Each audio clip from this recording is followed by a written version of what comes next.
അന്വേഷണമായിട്ട് സഹകരിക്കുകയല്ല, ഞങ്ങളൊന്നും ചെയ്തിട്ടില്ല. അന്വേഷണമായിട്ട് സഹകരിക്കും. ഇങ്ങനത്തെ നമ്മൾ വിവരം അറിഞ്ഞിട്ടില്ല. ഈ ബജറ്റിൽ തിരുപ്പതി മോഡൽ വികസനം ശബരിമല ഉൾപ്പെടെ നടപ്പിലാക്കുമെന്ന് പ്രഖ്യാപിച്ചിട്ടുണ്ട്. അത് ഒരു വളരെ ശുഭോദർക്കമായിട്ടുള്ള കാര്യമാണ്. ഗവൺമെൻറ് കൂടി നമ്മൾ ചെയ്യുന്ന അവിടെ ചെയ്യേണ്ട പ്രവർത്തനങ്ങൾക്കൊരു ദിശാബോധം തരുന്നതിന് ഈ ബജറ്റ് തീർച്ചയായിട്ടും നമ്മളെ സഹായിച്ചിട്ടുണ്ട്. ശബരിമല വാസ്തവത്തിൽ ഇപ്പോൾ തന്നെ ഒരു ദേശീയ തീർത്ഥാടന കേന്ദ്രമാണ്. എന്നാൽ സൗകര്യങ്ങൾ ദേശീയ തലത്തിലില്ല. അത് വർദ്ധിപ്പിക്കാനുള്ള ശ്രമത്തിലാണ് നമ്മളൊക്കെ. അതിൻ്റെ കൂടെ ഇപ്പോൾ ഗവൺമെൻറ് കൂടി ഇങ്ങനെ പ്രഖ്യാപിക്കുകയാണെങ്കിൽ തീർച്ചയായിട്ടും നമുക്കതിനൊരു പുതിയൊരു പ്രചോദനം കിട്ടും. ഒരു പക്ഷേ പണവും കിട്ടുമായിരിക്കും. പണത്തേക്കാൾ കൂടുതൽ ഇതിൻ്റെ സാങ്കേതികമായിട്ടുള്ള അറിവുകൾ സഹായമൊക്കെയാണ്. ഇപ്പോൾ ഇന്ന് തന്നെ ഞങ്ങളിവിടെ ഈ മീറ്റിംഗ് കൂടുന്നത് തന്നെ IT എനേബിൾഡായിട്ട് എങ്ങനെ നമുക്ക് ശബരിമലയിലെ തിരക്ക് നിയന്ത്രിക്കാം, ഈ വടം കെട്ടിയും ബാരിക്കേഡ് കെട്ടിയും അല്ലാതെ ശാസ്ത്രീയമായിട്ട് എങ്ങനെ ആർട്ടിഫിഷ്യൽ ഇൻ്റലിജൻസ് ഉപയോഗിക്കുക ചെയ്യാമെന്നുള്ള ഒരു അന്വേഷണത്തിനാണ് ഇന്ന് കുറച്ച് വിദഗ്ധന്മാരുടെ ഒരു സമ്മേളനം നമ്മളിവിടെ വിളിച്ചിരിക്കുന്നത്. അത് വാസ്തവത്തിൽ അത് ടൂറിസം വകുപ്പുമായിട്ട് സാംസ്കാരിക വകുപ്പുമായിട്ടും ചേർന്ന് ചെയ്യേണ്ടതാണ്. നമ്മൾ നേരത്തെ ഒന്ന് ആലോചിച്ചിരുന്നു. കാരണം തിരുവിതാംകൂർ ദേവസ്വം ബോർഡിൻ്റെ കീഴിൽ തന്നെ ഒരുപാട് ചരിത്ര പ്രാധാന്യമുള്ള ക്ഷേത്രങ്ങളുണ്ട്. ഇപ്പോൾ ഉദാഹരണത്തിന് അമ്പലപ്പുഴ, ഞങ്ങളതൊരു പ്രോജക്റ്റ് ചെയ്യണമെന്നിങ്ങനെ ആലോചിച്ച് വെച്ചിട്ടേ ഉള്ളൂ. അമ്പലപ്പുഴ എന്ന് പറയുന്നത് ശരിക്കും പറഞ്ഞാൽ അമ്പലപ്പുഴ രാജാക്കന്മാരുടെ ചെമ്പകശ്ശേരി രാജകുടുംബത്തിൻ്റെ ആസ്ഥാനമാണ് ആ ക്ഷേത്രത്തിന് ചുറ്റുമുള്ള കോവിലകമെല്ലാം. പക്ഷേ അതൊക്കെ ഇപ്പം നശിച്ചു തുടങ്ങിയെന്ന് പറയാൻ നശിച്ചിട്ടില്ല പൂർണ്ണമായിട്ടും.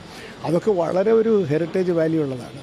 ഇപ്പോൾ പത്മനാഭപുരം പാലസ് എങ്ങനെയാണോ തിരുവിതാംകൂർ രാജവംശത്തിൻ്റെ ചരിത്രവുമായി ബന്ധപ്പെട്ട് കിടക്കുന്ന, അതുപോലെ തന്നെ അമ്പലപ്പുഴയുടെ ചരിത്രവും പിന്നീട് തിരുവിതാംകൂർ. അപ്പോൾ ഇത്തരത്തിലുള്ള ഒരു വലിയൊരു പ്രോജക്റ്റ്, ഒരു ഹെറിറ്റേജ് പ്രോജക്റ്റിനെ പറ്റി ഇപ്പോൾ തന്നെ തിരുവിതാംകൂർ ദേവസ്വം ബോർഡ് ചിന്തിക്കുന്നുണ്ട്. ചിന്തിക്കുന്നത് നല്ലതാണ്. നമുക്ക് ഒരുമിച്ച് പ്രവർത്തിച്ചാൽ ഒരുപാട് കാര്യങ്ങൾ ചെയ്യാൻ സാധിക്കും. മറ്റേ കാര്യങ്ങളൊന്നും എനിക്ക് പറഞ്ഞു കൊള്ള എവിടെയൊക്കെ നടന്നിട്ടുണ്ട് അവിടെ എല്ലാം കേസെടുക്കണം. അത് അവസാനിപ്പിക്കുക എന്നുള്ളതാണ് നമുക്ക് പ്രധാനം. ഇനിയിപ്പോൾ നമ്മളിപ്പോൾ ശബരിമലയിലേക്ക് പൂർണ്ണമായിട്ട് കടക്കുന്നുള്ള മുന്നൊരുക്കങ്ങളാണിപ്പോൾ. ഇനിയിപ്പോൾ അത് വളരെ പ്രത്യേകമായിട്ട് നമ്മളൊരു വിഷൻ പ്ലാനൊക്കെ ഉണ്ടാക്കിയിട്ടുണ്ട്. അത് കോടതിയും അംഗീകരിച്ചിട്ടുണ്ട്.